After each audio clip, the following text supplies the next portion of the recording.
శ్రీవారి లడ్డూ ప్రసాదాల తయారీలో కల్తీ నెయ్యి వినియోగం అంటూ వచ్చిన ఆరోపణలు తీవ్ర స్థాయిలో సంచలనం సృష్టించిన సంగతి తెలిసిందే.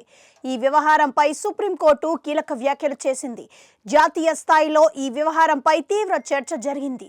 ఇలాంటి సున్నితమైన విషయాల్లో స్పష్టత రహిత వ్యాఖ్యలు సరికాదనే చర్చ తెరపైకి వచ్చింది. ఈ సమయంలో నిజానిజాలు నిగ్గు తేల్చే పనిలో పడింది స్పెషల్ ఇన్వెస్టిగేషన్ టీం.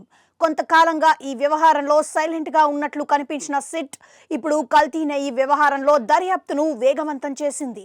ఈ నేపథ్యంలో తాజాగా జాతీయ మీడియాకు ఇచ్చిన ఇంటర్వ్యూలో పవన్ కళ్యాణ్ కీలక వ్యాఖ్యలు చేశారు. పవిత్రమైన తిరుమల లడ్డూ ప్రసాదాల తయారీలో కల్తీ నెయ్యి వినియోగం అంటూ వచ్చిన ఆరోపణలు తీవ్ర సంచలనం సృష్టించిన వేళ ఢిల్లీ పర్యటనలో ఉన్న AP deputy CM Pawan Kalyan స్పందించారు. ఇందులో భాగంగా తిరుమల లడ్డూ వ్యవహారం ప్రస్తుతం కోర్టు పరిధిలో ఉందని అన్నారు.